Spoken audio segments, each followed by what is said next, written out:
This is the brand new ROG Xbox Ally, and it is a big deal. So you're looking at the very first time that Xbox has put their brand on a handheld. There's a lot to talk about. The real star of the show here is absolutely the software. It's gonna be a little bit of a controversial take, and I'm still not completely sold on myself, but I don't think that this is a true Xbox handheld. So some of the things you're gonna get with the Xbox full screen experience, and I say that seriously because that is what this is called. It is not Xbox Windows, it is not PC Xbox Edition, it is Windows 11 with the Xbox full screen experience. So the first thing you'll notice when you fire up your ROG Xbox Ally is it goes straight into the Xbox app. So there is no desktop, there's no Windows nonsense, you're straight into what is a very console-looking UI. It is still a Windows device, so you will still be able to load your desktop, load all your Windows apps. The main difference is that stuff does not load automatically. You can launch the desktop, at which point it loads an additional couple gigabytes of RAM full of Windows stuff, background processes, that kind of thing.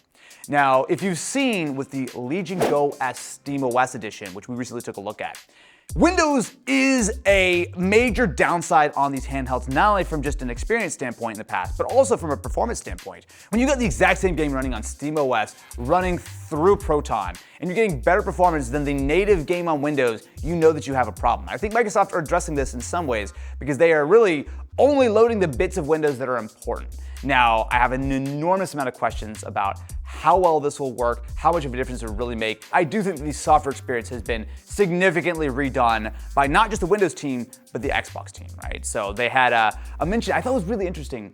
So obviously the Windows teams and the Xbox teams, even though they're both under Microsoft, very different. But they were specifically saying how the Xbox team were in there writing Windows code. And I will say that as far as I'm aware, that's not a normal thing at Microsoft. Now, I will have to say that while we got a lot of footage of the hardware, I feel very confident that the software is pretty far from final. We got, I would say maybe 5 minutes of actual hands-on time, maybe 10, but a very short amount of time of hands-on time where they were kind of walking us through. We were not able to do everything we wanted to, and then the consoles were gone, and that was it. So unfortunately, we were not able to capture any B-roll of what this new Xbox experience looks like on Windows. I have some screenshots where I'll be showing you throughout the video. They've provided some promo images, which is, what it looks like, but I can't show you the full run through yet until we get a little closer to launch, which is, I'll be honest, a little bit disappointing. So the experience I had was we were able to scroll around and you could look through. So you've got essentially an evolution of the existing Xbox app, but there are some major upgrades. You can tap the Xbox button, you can do things such as easy multitasking between games and the Xbox. I assume that if you have actual proper Windows apps up, that will also show up, but we weren't able to actually go into the desktop, even though it was there, I did see the button for it. And then beyond that, what you're getting is the ability to also hook in with that Xbox app to other third-party PC storefronts. So they didn't specifically say which ones would be available, but I'll say that when I tabbed through, in addition to Battle.net and Xbox, I did see Steam. So I think it's pretty obvious that while they're not gonna outright say it, the main reason why Windows is such a strong and still compelling option for handhelds is because you still have full capability of running pretty much everything, right? So Epic Game Store, games that need anti-cheat, some of the few pain points that just don't run on SteamOS or run really poorly or you have to do a bunch of workarounds, those should still work fine on Windows. If you were an existing ROG Ally user, that is a device that came out a couple of years ago. The Ally was not incredibly well received when it first came out. It was a little bit overheating in some ways. The battery wasn't great, but it was a big first step. And with the ROG Ally X that came out last year, they really improved that device with a far larger battery, more refined hardware. In many ways, the ROG Xbox Ally feels like a very natural evolution of the Ally X. So one of the things I immediately noticed when trying the Xbox Ally is just how much more ergonomic it really is. So unlike the original version, which was fine, but I will say never felt particularly comfortable to me. It has grips, but they're very sort of shallow. Well, the newer version has what I can only describe as GameCube vibes. So you've actually got those dedicated handheld grips, which I think help to distribute the weight a lot better. Some other stuff about the hardware, if you look very closely, you'll see there's a little Easter egg where it just says ROG Xbox a million times. A little bit sort of PlayStation-y in that sort of way. But between the ROG Xbox Ally and the Ally X, so the Ally is only in the white colorway, the Ally X is only in the black colorway. They're almost identical except for a few key differences. So dimensions are exactly the same. The Ally X has a larger 80 watt-hour battery versus the 60 watt-hour battery in the standard Ally. The screen, as far as I can tell, is completely identical. In fact, I think it is the exact same panel. 1080p, 120 Hz VRR, but importantly, it is still a reasonable LCD, but it's really nothing all that special there. And the chipset is quite different. So the Ally X has the brand new AMD Z2 Extreme. They quote it as being able to play easily 1080p, which I would expect that's the case. And then there is the Z2A and the standard ROG Ally. Now, in keeping with the theme of the presentation, I didn't get a lot of technical detail on what exactly that Z2A is, besides it is a brand new exclusive processor. Now, they did mention how they were actually trying to get the silicon online with Windows and those drivers for the first time. So it does seem like it's a actual properly different chip. And while this is not confirmed in any way, I have spoken with a couple of people and I've heard some things and seen some things that make me believe that this actually might be the same processor from the Steam Deck OLED, the 6nm shrink, which, again, I want to be clear, this is my speculation. I feel moderately confident that's the case, but I did not get confirmation. They certainly were not giving me any kind of details besides Ryzen Z2A. What is it? Don't worry about it. If it really is the Steam Deck APU, while it's a little bit on the weaker side at this point, I think it would help a lot with the price points. Because while we did get a release window of holiday 2024, we have no word on the price of these things. The optimistic side of me would say that I'd love to see the standard Ally at $499 and the Ally X at $699. That would be a great setup. I think the safer bet is probably $550 or $600 for the regular Ally and probably close to $800 for the Ally X, but this is pure speculation. We'll have to wait and see once these things are actually fully unveiled with the price points, exact release dates and whatnot. But this brings me back to the conundrum here, because I struggle to call this a true Xbox handheld for a couple of reasons. First of all, I do think that this is the existing ROG Ally that ROG would have made anyway. The fact that the Xbox button isn't even on like a round button, like it feels like they just slapped it on the existing little like rhombus that Asus already shipped. I mean, okay, sure, whatever.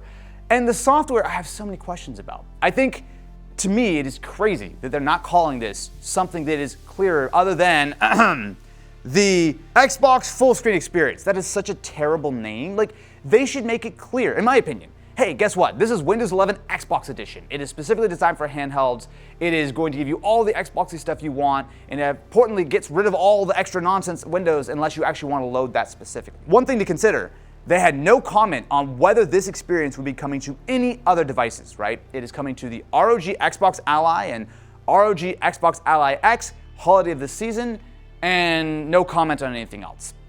I would love to be in the room with companies such as Lenovo when they go into Microsoft's HQ and go, hey, why does ROG get the far superior Windows version and we don't? At what point is this going to come to other devices? Because there's no way that this is always going to only be on the ROG Xbox Ally, right? I just don't believe that. Can I upgrade previous handhelds? You should be able to. If you're not, it feels weird. And how much are they really going to be able to push things like performance and efficiency? You know, they had some small mentions. It was one of those presentations where there was not a lot of technical details, a lot more vibesy, which is fine. It's not finished. You know, they're still working on it. But they did mention how things like the power profiles have been redesigned and that you're actually going to get significantly better performance in the more like sort of efficient modes, which is good because I'll be honest, even with an 80 watt-hour battery, it's still not great to have that thing cranking 100% all the time. So it's nice to have on battery a more useful efficiency mode. If I were to speculate on what this really means, this is the Windows, and specifically the Xbox team, recognizing that Windows on handheld PCs has been very bad. It has been very bad. Battery life, efficiency, performance, UI, it has not been a good experience. And when you look at other options like the SteamOS powered Legion Go S as well as Steam Deck. You've also got the Nintendo Switch 2, which is a little bit of a different thing, but still, handheld device that can play a lot of games, is very powerful. I think they've recognized, and by everyone complaining about it for the last 2 years straight, that the existing Windows experience is not good. And so I think that this is their first stab at it. I think that they needed to get out ahead to make sure that Valve couldn't rope up all the OEMs and have them ship SteamOS. I think this is probably a bit of a defensive move to make sure that ROG are not thinking about shipping an SteamOS version of the Ally. It makes sense, but it is, the impression I got was very much unfinished. Very much sort of, we're actively pushing this thing together as fast as we can. The fact that we got, I'll be generous to say 10 minutes of hands-on time, which to be fair, that 10 minutes was great. I mean, we were able to play the brand new Gears of War remake. That felt very lovely, 1080p, 60. The hardware was also really nice. I put my ear up to it, it was very quiet, even after 10 minutes of gameplay. And the UI that we did get to try was smooth, but it doesn't fill me with a lot of confidence that we couldn't film any of that stuff. Is it a big improvement over what they have shipped in the past? Absolutely. To me, this is a precursor. This is a stopgap until there's a real proper Xbox handheld. That's just my opinion. They obviously did not say anything about that. There's no confirmation of anything besides, Phil Spencer's gone on record saying that they're working on something, but I think we're probably a couple years away. And looking at the state of Windows, I can understand the fact that they're like, hey, you know what? Let's focus for the next couple years on really getting Windows sorted. We're gonna go and partner directly with ROG, who are arguably one of the best, or not really arguably, they are one of the best manufacturers of handheld gaming PCs at the moment. Let's try to improve the experience, slap the Xbox brand on it, which I have mixed feelings on, but try to get the Windows handheld PC space in a better spot, and then tackle doing a proper Xbox console. Because I did ask them, they were pretty clear about the idea that this is not replacing anything, right? So they're like, our strategy is PC, console, and this is sort of like the third pillar. Makes sense, right? I don't expect them to actually kill off the next generation Xbox or anything like that. I do believe that we will still see a next generation Xbox Series X sort of follow-up, and I do think we will see an actual first-party Xbox handheld, which hopefully will be very efficient, have the complete version of this software or some more Xbox-focused version that's more locked down, who knows, and importantly, something that is gonna have, I think, a little bit more of an ambitious feature set. If you look at what you're running on the Xbox full screen experience, it's just Windows with a nicer big picture mode style interface, which is great. That is an improvement. But you can't do stuff like, or at least as of right now recording this video, I do not have confirmation on whether or not games will sleep. They said something to that effect, but they couldn't confirm. They were like, oh, actually, we're not sure. So as recording this video, I actually don't know if you can put games to sleep. I was a little unclear about that. It is also one of those things where you don't have support for proper Xbox games, which isn't a huge issue, but I would love for my handheld to actually be able to play Xbox One games, Xbox 360 games, like all these kind of first-party things, especially the ones that are included in Game Pass. That is something I would love to see in this hardware. It's something different. I think that's the big thing. Like, I was driving back from the event, and I briefly ran to Linus in the lobby, and it got talked to for like a split second, but like, I was thinking about what exactly we're looking at. Because this is completely unlike any other Xbox sort of launch that I've ever attended. It's almost always console, like, hey, here's our new console. It's very clear, it's very easy to understand. But this is like an interesting hybrid. And again, I'm really of two minds of this, because on one hand, this is objectively just straight up an improvement compared to existing Windows handhelds. Like, there's no question. I think the Ally 2 hardware is terrific. Those grips are phenomenal. I think that the ROG team, as always, have knocked it out of the park when it comes to the hardware. The software, I think, is a huge improvement, right? Is it as full-featured and as much of an overhaul as I like to see? No. Is it objectively way better than what we have in existing Windows handhelds? Absolutely. But I find it strange that they're putting the Xbox brand on this. I'm being very honest with you. I know that everything is an Xbox now, but it feels weird to me because I think they could have easily just said, this is the ROG Ally 2, and it is running the new Windows 11 Xbox edition. And this is perfectly designed for handhelds. We've got optimizations, we have performance improvements, and 3 months from now, 6 months from now, whatever the case is, that same version is gonna be available on other handhelds. If it's me, that's what I would do. I'm not Phil Spencer, not my call. But from a larger, big picture sort of thing, is this Xbox full screen experience really the future of the Xbox period. I mean, you can imagine a scenario in which this more optimized version of Windows for gaming launches on the ROG Ally. They spend some time to refine it, tweak it over the next couple of years, and then when we get the next generation Xbox, Series X replacement, the proper Xbox handheld, it's just running the exact same software. Like, there's a real chance that Xbox OS may not even exist anymore, and they just spend the next couple of years building all those features, all the new stuff directly into this Windows 11 hybrid Xbox version, which absolutely needs a better name.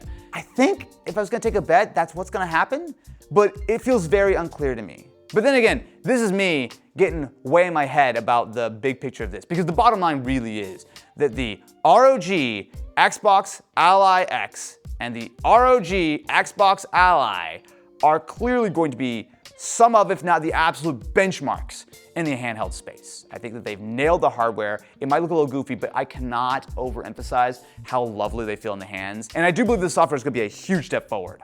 But what does this mean for Xbox? Because I can't stop thinking about that. It just feels so different and so strange. And I feel like it almost, in some ways, is the beginning of the next generation of what an Xbox is. And it really is not what we've seen in the past. If you enjoyed this video, definitely be sure to subscribe to the channel and ring the ding-ling button. Now I do have a whole lot more content about this and other PC handhelds, as well as the Switch 2 coming up. But I would love for you to stay tuned, my friends, because I am so curious as far as what exactly we're looking at here. Whatever your expectations are with how things go, you should rethink that. It's not the same anymore, which probably is a good thing, maybe.